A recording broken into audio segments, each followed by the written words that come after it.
Pola kehidupan kemasyarakatan dalam komunikasi menurut Al-Quran. Ruang lingkup komunikasi, etika pola komunikasi dalam Al-Quran. Komunikasi dalam Al-Quran dinilai sangat penting karena adanya kewajiban berdakwah atau menyampaikan, mentransfertarikan ajaran ketuhanan itu sendiri, sehingga Al-Quran harus selalu dikomunikasikan kepada umat manusia. Namun, dalam hal ini, definisi-definisi komunikasi yang secara jelas menjelaskan tentang berkomunikasi dalam Al-Quran belum dapat ditemukan.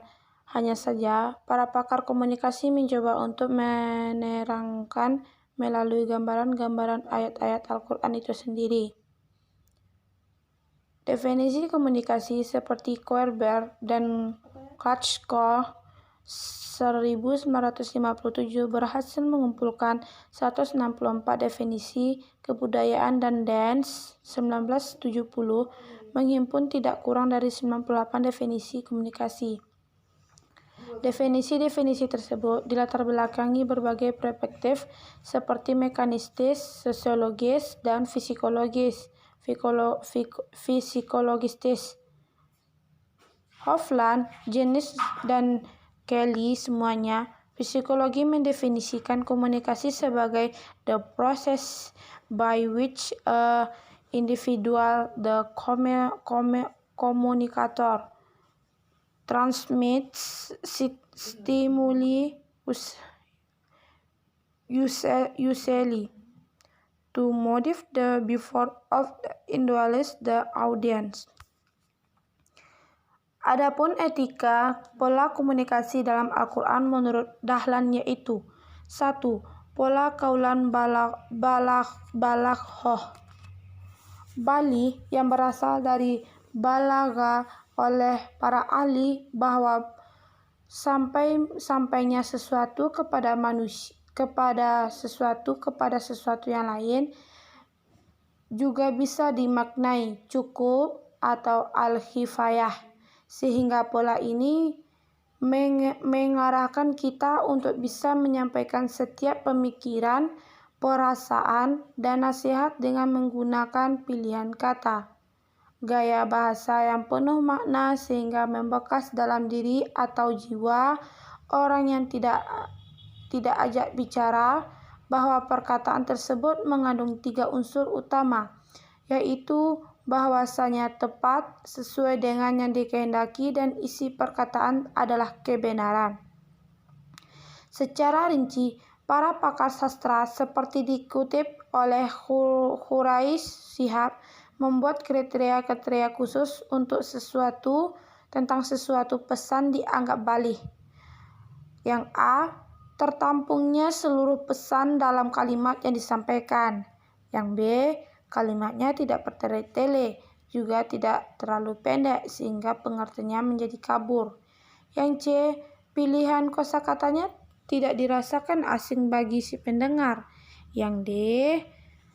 Kesesuaian kandungan dan gaya bahasa dengan lawan bicara. Yang E. Kesesuaian dengan tata bahasa. Yang 2. Pola kaulan kariman. Kata karim yang secara bahasa berarti mulia, merupakan sifat Allah yang maha karim, artinya maha murah. Juga bisa disandarkan kepada manusia, yaitu menyangkut akhlak dan kebaikan perilakunya. Artinya, seseorang akan dikatakan karim jika kedua hal itu benar-benar terbukti dan terlihat dalam kesehariannya. Sahib Qut menyatakan bahwa perkataan yang karim dalam konteks hubungan dengan kedua orang tua pada hakikatnya adalah tingkatan yang tinggi yang harus dilakukan oleh seorang anak, yakni bagaimana ia berkata kepadanya, namun keduanya tetap merasa dimulai dan dihormati.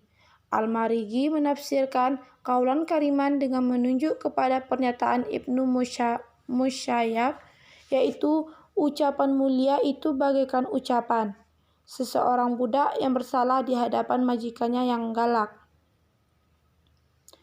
3. Pola kaulan maisuran. Menurut bahasa, Kaulan maisuran artinya perkataan yang mudah. Al-Maraghi mengartikan dalam konteks ayat ini yaitu ucapan yang lunak dan baik ataupun ucapan janji yang tidak mengecewakan. Dilihat dari situasi dan kondisi ketika ayat ini diturunkan, Ashabun Nuzul sebagai diriwayatkan oleh Sa'ad bin Mansur yang bersumber dari Atta al-Khurashi ketika orang-orang dari Muzainah meminta kepada Rasulullah supaya diberi kendaraan untuk berperang di fisabilillah. Rasulullah menjawab, "Aku tidak mendapatkan lagi kendaraan untuk kalian." Mereka berpaling dengan air mata berlinang karena sedih dan mengira bahwa Rasulullah marah kepada mereka.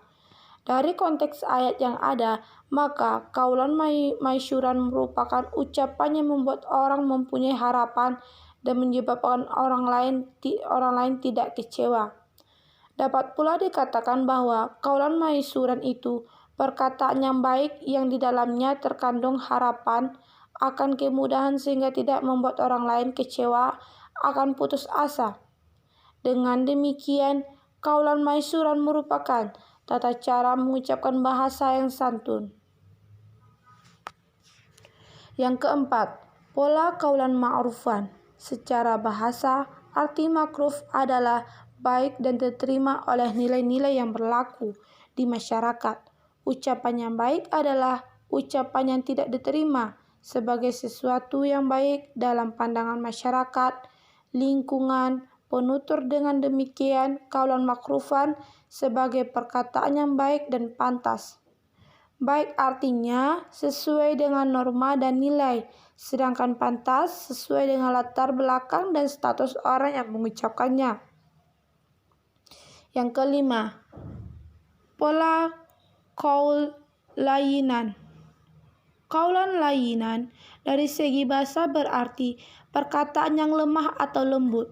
Berkata layinan adalah perkata lemah lembut.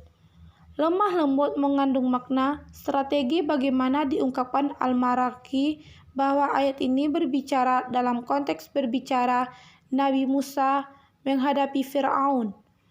Allah mengajarkan agar Nabi Musa berkata lemah lembut agar Fir'aun tertarik dan bersentuh hatinya sehingga dapat menerima dakwahnya dengan baik. Dengan demikian, yang dimaksud dengan kaulan layinan adalah ucapan baik yang dilakukan dengan lemah lembut sehingga dapat menyentuh hati orang yang diajak bicara. Ucapannya lemah lembut dimulai dari dorongan dan suasana hati yang berbicara. Apabila ia berbicara dengan hati yang tulus dan memandang orang yang diajak bicara sebagai saudara yang dicintai, maka akan lahir ucapannya yang bernada lemah lembut. Dampak kelemah lembutan itu akan membawa isi pembicara kepada hati orang yang diajak bicara. Komunikasi yang terjadi adalah hubungan dua hati yang akan berdampak pada terserapnya isi ucapan oleh orang yang diajak berbicara. Akibatnya, ucapan itu akan memiliki pengaruh yang dalam, bukan hanya sekadar sampaiannya informasi, tetapi juga berubahnya pandangan sikap dan perilaku orang yang diajak bicara. Yang keenam, pola kaulan sadidan. Perkataan kaulan sadidan diungkapkan Al-Quran dalam konteks pembicaraan mengenai wasiat. Al-Maraghi melihat konteks ayat yang berkisar tentang para wali dan orang-orang yang diwasiati, yaitu mereka yang dititipi anak yatim, juga tentang perintah terhadap mereka agar memperlakukan anak-anak yatim dengan baik. Berbicara mereka agar memperlakukan anak yatim dengan baik, berbicara kepada mereka sebagaimana berbicara kepada anak-anaknya, yaitu dengan halus, baik, dan sopan. Lalu memanggil mereka dengan sebutan yang bernada kasih sayang. Yang C.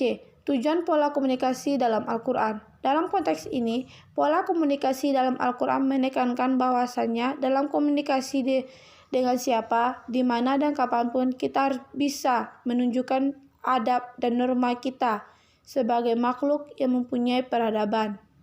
Karena adanya dasar Al-Quran banyak menampilkan contoh-contoh konkret dalam upaya menyampaikan komunikasi yang beradab. Mengenai tujuan pola komunikasi dalam Al-Quran yaitu menerangkan cara berkomunikasi, meskipun Al-Quran secara fisik tidak membicarakan masalah komunikasi. Namun banyak ayat yang memberikan gambaran-gambaran umum pola-pola komunikasi. Selanjutnya, etika komunikasi antar pribadi dalam konteks saling mengenal. Ta'aruf. Komunikasi antar pribadi merupakan sebuah konsep komunikasi yang menggambarkan bentuk komunikasi antara seseorang dan orang lain.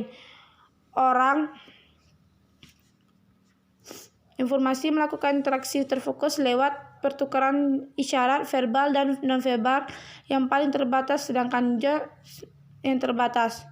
Selanjutnya, etika komunikasi antar pribadi dan kelompok dalam dakwah adalah sumber dan penerimaannya berasal dari kebudayaan berbeda-beda. Artinya, komunikasi antar budaya terjadi bila pemberi pesan adalah anggota suatu budaya lainnya. Yang ketiga, etika komunikasi antar budaya. Yang keempat, hubungan etika komunikasi dalam Al-Quran.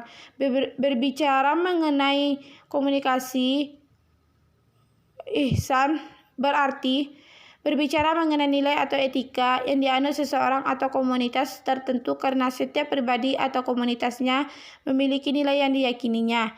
Yang kelima, selanjutnya tujuan setiap tingkat komunikasi.